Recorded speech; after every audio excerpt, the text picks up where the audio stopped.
What is malware and how is it used? So as we go through the Mueller Report, we've talked about spear phishing as the entry point onto those political networks.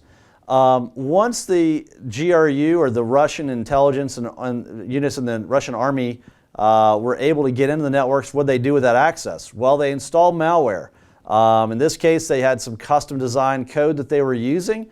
Once they deployed this software onto the network, it started logging all of the keyboard access and taking screenshots of the machines that it was installed on, which allowed them to spread laterally across the network pretty fast. They had infected over 30 machines at the Democratic National Committee, and eventually they were able to even access the login credentials of the IT administrator for the DNC. Once you've got that, you've got everything that you need to control that network. What the Mueller Report found is that they began these attacks back in March and April of 2016, and they were able to continue to monitor traffic inside that network for months leading up to the election.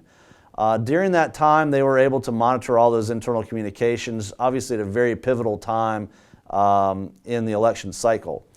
So the question here is, do you have hackers that have already penetrated your network?